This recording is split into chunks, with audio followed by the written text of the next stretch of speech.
Hello my dear class 7 family മക്കളെ Onam exam ആയിട്ടുണ്ട്. അപ്പം എൻ്റെ മക്കൾക്ക് എല്ലാവർക്കും വേണ്ടിയിട്ട് നമ്മുടെ സോഷ്യൽ സയൻസ് എന്നുള്ള ചാപ്റ്ററുകളിൽ ഏറ്റവും കൂടുതൽ നിങ്ങൾ നോക്കി പോകേണ്ട കുറച്ച് ടോപ്പിക്കുകൾ സാർ പിക്ക് ചെയ്ത് പറഞ്ഞുതരാം. നിങ്ങൾ ഈ ടോപ്പിക് എന്ത് ചെയ്യുക, നിങ്ങൾ ഒരു കാരണവശാലും മിസ്സാക്കരുത്. എല്ലാം പഠിക്കണം, പക്ഷേ ഈ ടോപ്പിക്കുകൾ നിങ്ങൾ ഒരു കാരണവശാലും മിസ്സാക്കാൻ പാടില്ല. വായിച്ചിട്ട് തന്നെ പോകേണ്ട ടോപ്പിക്കുകളാണ് സാർ പറഞ്ഞു തരാൻ പോകുന്നത് കേട്ടോ. ഓരോ ചാപ്റ്ററിന് നമുക്ക് ഏകദേശം 4 ചാപ്റ്ററുകളോളം എക്സാമിനുണ്ട് എന്നാണ് കേട്ടത്.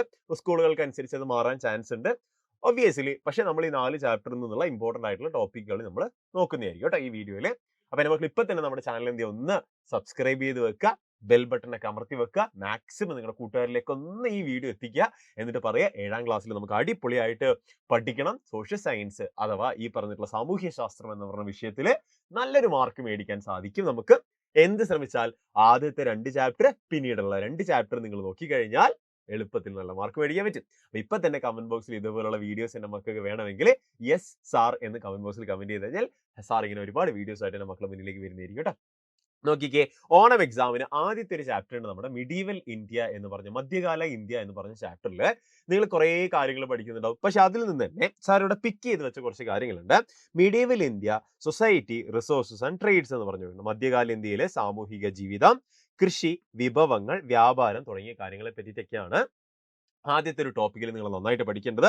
ഇതിന്റെ മലയാള സാറുടെ കൂടെ നിങ്ങൾ അതിന്റെ കൂടെ തന്നെ വായിച്ചു പോകേണ്ട കാര്യങ്ങൾ ഇതിന്റെ കൂടുതൽ വെച്ചിട്ടുണ്ട്. നിങ്ങൾ ജസ്റ്റ് നോക്കിയാൽ മതി. എനിവേ, മീഡിയവൽ ഇന്ത്യൻ സൊസൈറ്റി നിങ്ങൾ നന്നായിട്ട് നോക്കണം. എന്താണ് മധ്യകാല ഇന്ത്യൻ സമൂഹത്തിൽ ഉണ്ടായിരുന്ന ചൈൽഡ് മാരേജും പൊസിഷൻ ഓഫ് വിമണും, സ്ത്രീകളുടെ എന്താണ് അവരുടെ റോൾ ഉണ്ടായിരുന്നത്, ഈ പറഞ്ഞ ബാല്യവിവാഹം അല്ലെങ്കിൽ ചൈൽഡ് മാരേജ് എന്താണ് എന്നുള്ള കാര്യങ്ങളൊക്കെ നിങ്ങൾ ആ ഭാഗത്ത് അറിഞ്ഞിരിക്കണം. എന്തൊക്കെയാണ് സമൂഹത്തിൽ വന്നിട്ടുള്ള മാറ്റങ്ങൾ എന്നതിനെ പറ്റി എൻ്റെ മക്കൾ എന്ത് ചെയ്യണം, നോക്കിയിട്ട് പോകണം കേട്ടോ. ഇനി ഈ പറഞ്ഞ റിസോഴ്സ് അഗ്രികൾച്ചർ അതിന്റെ ഭാഗമാണ്, ട്രേഡും കൊമേഴ്സും അതിന്റെ ഭാഗമാണ്, മീഡിയവൽ ഇന്ത്യ കൾച്ചറൽ മൂവ്മെന്റ്സ് എന്ന് പറഞ്ഞിട്ടുള്ള മറ്റൊരു ഭാഗമുണ്ട്. ഇത് നമ്മുടെ രണ്ടാമത്തെ ഒരു ചാപ്റ്ററിൽ പ്രധാനപ്പെട്ട കാര്യമാണ്. എങ്കിൽ പോലും നിങ്ങൾ ഈ ചാപ്റ്ററിൽ നിങ്ങൾ ഈ ഒരു കാര്യം പഠിക്കുന്നതിന് മുന്നേ നമ്മുടെ ഈ പറഞ്ഞിട്ടുള്ള എന്താണ് മധ്യകാല ഇന്ത്യയിൽ ഉണ്ടായിരുന്ന വിഭവങ്ങൾ അല്ലെങ്കിൽ കൃഷിയുമായി ബന്ധപ്പെട്ട കാര്യങ്ങൾ, ട്രേഡ് ആൻഡ് കൊമേഴ്സ് എന്തൊക്കെയാണ് നിർബന്ധമായിട്ടും നോക്കിയിട്ട് തന്നെ പോകാൻ ശ്രമിക്കുക കേട്ടോ. ഈ ഭാഗങ്ങളിൽ നിന്ന് മീഡിയവൽ ഇന്ത്യ കൾച്ചറൽ മൂവ്മെന്റ്സ് ആണ് നമ്മുടെ അടുത്ത ചാപ്റ്റർ. പക്ഷേ അതിലേക്ക് പോകുന്നതിന് മുന്നേ ഫസ്റ്റ് ചാപ്റ്ററിന്റെ അവസാന ഭാഗത്തേക്ക് നമുക്ക് ഇങ്ങനെ കാണാൻ പറ്റും മീഡിയവൽ ഇന്ത്യ കൾച്ചറൽ മൂവ്മെന്റ്സും കൂടെ തുടക്കം ഇട്ട് വെച്ച്. അപ്പൊ എന്താണ് നമ്മുടെ രണ്ടാമത്തെ ചാപ്റ്റർ ആയിട്ടുള്ള മീഡിയവൽ ഇന്ത്യ കൾച്ചറൽ മൂവ്മെന്റ്സിൽ നമ്മൾ കാണുന്നത്? അവിടെ നമ്മൾ 2 പ്രധാനപ്പെട്ട കാര്യങ്ങളെ കാണുന്നുള്ളൂ. ഒന്ന് ഭക്തി പ്രസ്ഥാനവും മറ്റൊന്ന് സൂഫി പ്രസ്ഥാനവും. എന്താണ് ഭക്തി മൂവ്മെന്റും മറ്റൊന്ന് സൂഫി മൂവ്മെന്റും. ഇത് രണ്ടിനും ഇടയിലുള്ള ആൾവാർമാർ നായനാർമാരും അവരുടെ പ്രധാനപ്പെട്ട ആളുകളെ പറ്റിയിട്ടും എന്റെ മക്കളോട് ചോദിക്കാൻ ചാൻസ് ഉണ്ട്. അപ്പൊ ആരാണ് ആൾവാർമാർ, ആരാണ് നായനാർമാർ? നമുക്കറിയാം ആൾവാർ എന്ന് പറഞ്ഞിട്ടുണ്ടെങ്കിൽ വിഷ്ണുവിനെ മഹാവിഷ്ണുവിനെ ആരാധിക്കുന്നവരും, നായനാർ എന്ന് പറഞ്ഞു കഴിഞ്ഞാൽ ശിവനെ ആരാധിക്കുന്ന ആളുകളൊക്കെയാണ് ഭക്തി പ്രസ്ഥാനത്തിന്റെ കാര്യം. ഇനി എന്താണ് ഭക്തി പ്രസ്ഥാനത്തിന്റെ സവിശേഷതകൾ, ക്യാരക്ടറിസ്റ്റിക്സ് ഓഫ് ഭക്തി മൂവ്മെന്റ് അഥവാ ഭക്തി പ്രസ്ഥാനത്തിന്റെ സവിശേഷതകൾ എന്തൊക്കെയാണെന്ന് ചോദിച്ചു കഴിഞ്ഞാൽ നിങ്ങൾക്ക് എഴുതാൻ പറ്റണം. ബാസവണ്ണിയും അനുഭവ മണ്ഡപ എന്ന് പറഞ്ഞു. എന്താണ് ബാസവണ്ണയുടെ അനുഭവ മണ്ഡപ എന്ന് പറഞ്ഞിട്ടുള്ള ഒരു ഭാഗം കൂടെ നിങ്ങൾ നോക്കുക. ബാസവണ്ണയെ പറ്റി ഒരുപാട് കാര്യങ്ങൾ നമ്മൾ ടെക്സ്റ്റ് ബുക്കിൽ പറഞ്ഞു പോകുന്നുണ്ട്. അപ്പോൾ സ്വാഭാവികമായിട്ടും ബാസവണ്ണ എന്താണ് എന്നുള്ളതും ആരാണ് എന്നുള്ളതും അദ്ദേഹത്തിന്റെ കോൺട്രിബ്യൂഷൻസ്, അദ്ദേഹത്തിന്റെ സംഭാവനകൾ എന്താണ് എന്നുള്ള കാര്യം കൂടെ ഒന്ന് പഠിച്ചു പോകാൻ ശ്രമിക്കുക കേട്ടോ. അതുപോലെ തന്നെ കബീറിന്റെ, ഗുരുനാനാക്കിന്റെ, മീരാബായിയുടെ റോളുകൾ എന്തൊക്കെയാണ്, കബീർ എന്ന് പറഞ്ഞിട്ടുള്ള വ്യക്തി ആരാണെന്നും എഴുത്തുകാരൻ ആരൊക്കെ കണ്ടു, ഗുരുനാനാക്കിന്റെ സിഖ് മത രൂപീകരണവുമായി ബന്ധപ്പെട്ട കാര്യങ്ങളും മീരാബായിയൊക്കെ ബന്ധപ്പെട്ട കാര്യങ്ങളൊക്കെ എന്റെ മക്കള് നോക്കിയിട്ട് തന്നെ പോകാൻ വേണ്ടി ശ്രമിക്കുക കേട്ടോ. Major Sufi saints and there teachings. ഇനി സൂഫി മൂവ്മെന്റിലേക്ക് വന്നു കഴിഞ്ഞാൽ എന്താണ് സൂഫിസം എന്നുള്ളത് നിങ്ങൾ നിർബന്ധമായിട്ടും പഠിക്കണം.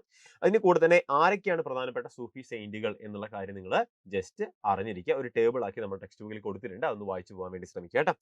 ഇനി ചിലപ്പോൾ നിങ്ങളോട് രണ്ടും കൂടെ ഒരുമിച്ച് എക്സാമിന് ചോദിച്ചേക്കാം. ഇമ്പാക്ട് ഓഫ് ഭക്തി and Sufi movements on society. സമൂഹത്തിലെ ഭക്തി പ്രസ്ഥാനത്തിന്റെയും സൂഫി പ്രസ്ഥാനത്തിന്റെയും ഇമ്പാക്ട് എന്താണ്, അതിന്റെ എന്താ പറയുക ഒരു പ്രതിഫലനം എന്താണ് എന്നുള്ള കാര്യം ചോദിക്കാൻ ചാൻസ് ഉണ്ട്. അപ്പൊ ഇതൊന്ന് ഓർത്ത് വെക്കാൻ വേണ്ടി ശ്രമിക്കുക നമ്മുടെ രണ്ടാമത്തെ ചാപ്റ്ററിന്. മൂന്നാമത്തെ ചാപ്റ്ററിലേക്ക് വന്നു കഴിഞ്ഞാൽ നമ്മുടെ കോൺസ്റ്റിറ്റ്യൂഷനുമായി ബന്ധപ്പെട്ട ഒരു ചാപ്റ്ററാണ്, ഭരണഘടനയുമായി ബന്ധപ്പെട്ട ചാപ്റ്ററാണ്. അവിടെ നിങ്ങൾ ആമുഖം എന്താണെന്നും ഭരണഘടന നിർമ്മാണ സഭ എന്താണെന്നും BR അംബേദ്കറിനെ പറ്റിയിട്ടും മൗലിക അവകാശങ്ങളും മൗലിക കർത്തവ്യങ്ങളും അതേപോലെ തന്നെ സംസ്ഥാന നയനിർദ്ദേശം അല്ലെങ്കിൽ ഈ പറഞ്ഞിട്ടുള്ള directive principles of state policy എന്നാണ് ഇതിന് വിളിക്കുക. അപ്പൊ ഇതിനെ പറ്റിയൊക്കെ നിങ്ങൾ ജസ്റ്റ് ആ ചാപ്റ്ററിൽ അറിഞ്ഞു പോകുന്നുണ്ടാവും. അപ്പൊ ആ കാര്യം എന്ത് ചെയ്യുക, ഒന്ന് ഓർത്ത് വെക്കാൻ ശ്രമിക്കുക. ഈ ഒരു 6 ടോപ്പിക് എന്ത് ചെയ്യുക, ഒന്ന് ഓർത്ത് വെക്കാൻ ശ്രമിക്കുക കേട്ടോ.